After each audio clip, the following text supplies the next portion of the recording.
Ciao a tutti e benvenuti sul nostro canale. Con questi video mi propongo di effettuare per studenti del ginnasio e del liceo classico, di altri licei o anche per semplici appassionati un riepilogo di sintassi e di lingua latina. E vi spiegherò al meglio cosa sono i casi, come vengono a formarsi i verbi, come si traduce una versione e molte altre faccende che caratterizzano questa bellissima disciplina, il cui ingente patrimonio, a mio parere, stiamo un po' depauperando negli ultimi anni. Partiamo dicendo cos'è il latino. È una lingua appartenente al gruppo linguistico delle lingue indoeuropee. Era lingua ufficiale dell'impero romano e tutt'oggi è la lingua ufficiale della Santa Madre Chiesa di Roma.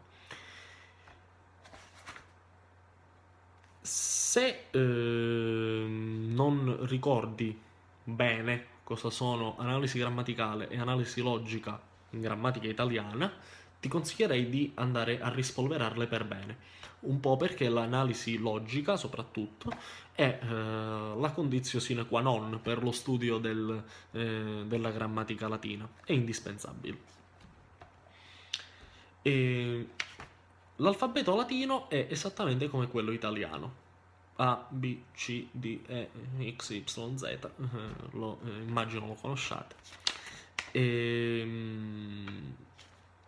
Per quanto concerne i verbi, mentre in italiano abbiamo tre coniugazioni, are, ere, ire, in latino ne abbiamo quattro: are,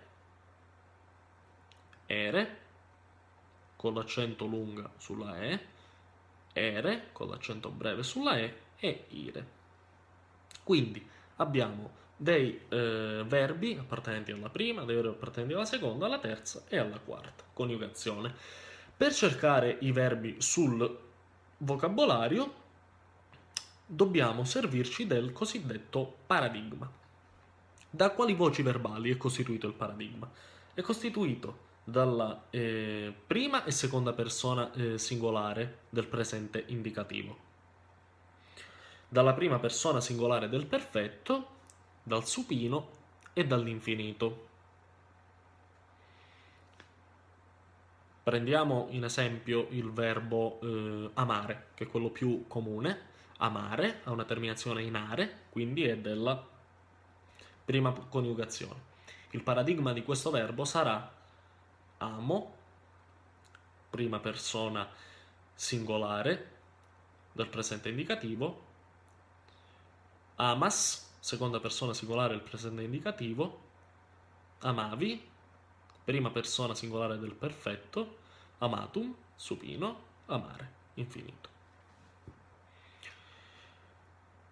Andiamo al presente indicativo, attivo e passivo dei verbi.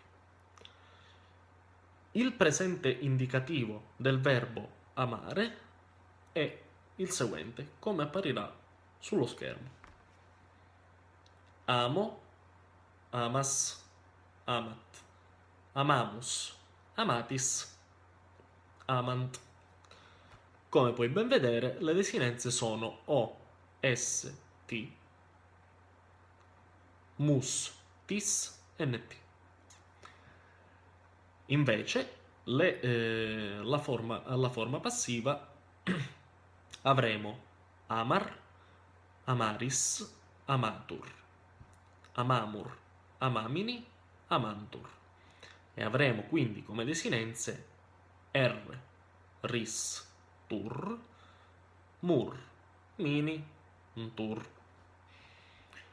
Non dobbiamo dimenticare che ognuna delle quattro coniugazioni latine ha delle terminazioni per la prima persona del presente indicativo. Quella della prima coniugazione è la O. Amo, che è un verbo della prima coniugazione, termina in O. Per la seconda coniugazione è EO, infatti audeo, è da non confondere con audio della quarta, audeo con la E ha terminazione in EO ed è della seconda, della terza, cerno ad esempio, termina in O ed ha come paradigma cernois crebi cretum cernere, della quarta IO audio, audiois audivi auditum audire.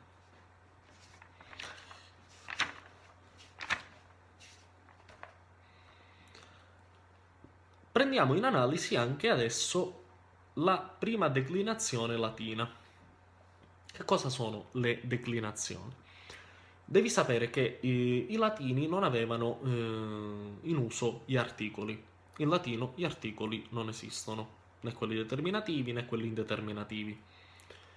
Quindi come risolvevano il problema dell'articolo? Facile, con i casi.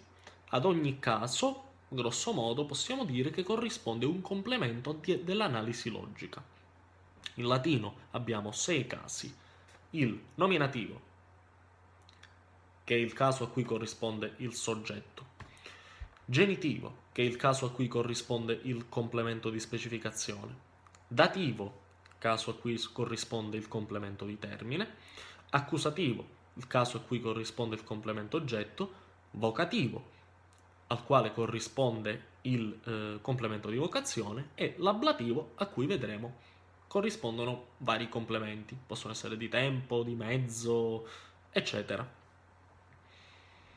Le desinenze della prima declinazione sono a, e, am, a. Singolare, plurale, arum, is, as, is.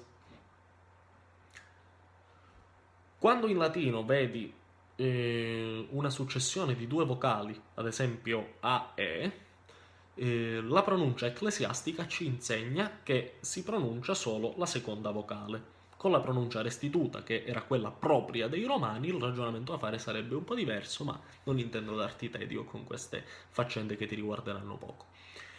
Il nome più comune della prima declinazione è poeta, poete.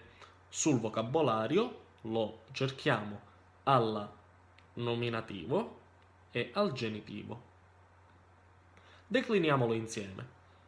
Poeta, poete, poete, poetam, poeta, poeta. Singolare. Ora il plurale.